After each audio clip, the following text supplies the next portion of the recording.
Have you ever finished a coaching session and thought that like something doesn't quite add up?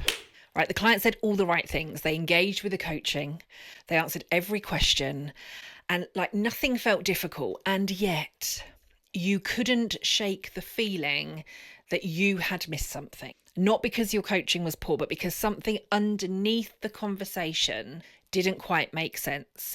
Now, if you've ever experienced that, I want to tell you something. Do not ignore it. In fact, I think that feeling might be one of the most valuable coaching tools that you've got, because over the last 12 years, I have realized something. The best coaches I know often notice long before they can explain it. And today, I want to talk to you about that feeling, because I don't think it's self-doubt. I think it's professional intuition. And I think burnout is one of the reasons that intuition gets triggered. If we've never met before, hi, I'm Kelly Swingler. I'm the Burnoutologist. And over the last 12 years, I have coached over 700 leaders through burnout while researching what actually happens when burnout enters the coaching room. So one thing I've noticed again and again is this. Coaches often know something isn't right. You just don't always have the language to describe what you're seeing. And that was certainly true for me like 13, 15 years ago. And it became the reason that Burnoutology exists. Right? Years ago, I'd finish sessions thinking like that should have worked. Nothing dramatic had happened. Nothing had gone awfully wrong. It hadn't been a terrible session, right? The coaching had been good. The client had been engaged, but I'd leave feeling unsettled. Not so much worried, but curious.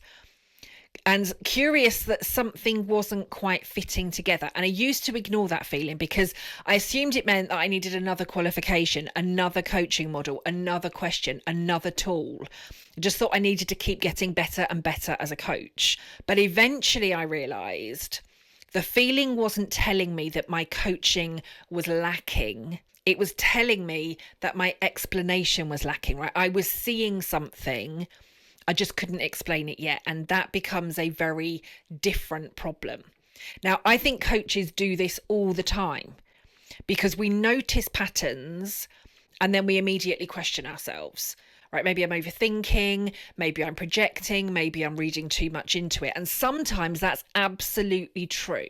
But sometimes your nervous system has noticed something because before your conscious mind has been able to put the words around it, right? You've noticed the hesitation, the flatness, the effort it takes for someone to answer a really simple question, the slight delay before they respond, the way they apologize for forgetting things, the way they laugh while describing complete exhaustion. You've noticed all of it. You just haven't yet connected the dots. Now, people often ask me, right, what is burnoutology? And the simple answer is this, right? It's my attempt to explain the patterns that I kept seeing in coaching rooms that traditional coaching couldn't fully explain.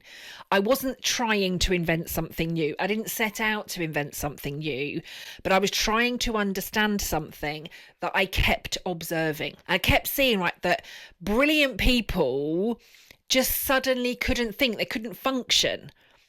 I was getting curious about why highly motivated people couldn't take action, or why insight stopped like leading to change and growth and movement, why rest wasn't always restoring people, why clients looked relieved and exhausted at exactly the same time. Right, burnoutology wasn't born from theory, it was born from paying attention. So what do I think every coach should trust more? Right, well, first, trust the client who doesn't make sense. If your usual explanation doesn't fit, then don't force it to fit. Become curious instead. Then trust the patterns, right? One client might be an exception. 20 clients showing the same behaviors probably isn't. The patterns are often pointing towards something that the coaching profession just hasn't named yet. It's not given us the tools for yet. Then trust your discomfort, right? Not discomfort because you've done something wrong, but discomfort because you're standing at the edge of your current understanding, right? That's where the learning begins. Now, looking back, every major shift in my career started with a feeling that something wasn't adding up. And the thing with that is, right, if you never even if you never describe yourself as a burnout coach, you will coach people that are experiencing burnout. My coaches in the lead up to my first burnout, the first burnout that made me really seriously ill and the second that nearly killed me, I wasn't working with a burnout coach. I was working with amazing coaches, but my coaches didn't see it. I didn't know that that's where I was. So you will be coaching people at burnout. Burnout is growing exponentially. You don't have to be advertising yourself as a burnout coach for burnout to show up in the room. Your clients will be coming to you because they're overwhelmed, because they're struggling with confidence, because they're questioning their career, because they're finding their relationships difficult, because they're exhausted, because they don't recognize themselves anymore. Right, burnout doesn't arrive wearing a massive name badge or a bright neon sign, which means that recognizing it isn't about adding another niche. It's about becoming a more informed coach, because when you understand burnout, you stop asking things like, why aren't they changing? And you start asking, what might they need before change becomes possible? And that becomes a completely different conversation, a completely different dynamic in your coaching. Now, one of the reasons that I created my burnout assessment is because I wanted coaches to have somewhere to begin, not somewhere to diagnose, not somewhere to label, somewhere to become more curious, somewhere to notice patterns and to ask better questions and to make more informed coaching decisions. Now, if you're interested in finding out if you are equipped to coach burnout and if you're able to spot the signs, I'll pop the link below. It will take you less than 3 minutes to complete. Now, I genuinely hope that assessment helps you to see what perhaps you have been sensing for some time. Now, if you've watched my previous 3 videos in this series, you'll probably notice something, right? I've never said that coaching is broken, because I don't believe it is. I believe, and I know, I deeply believe that coaching changes lives. It certainly changed mine.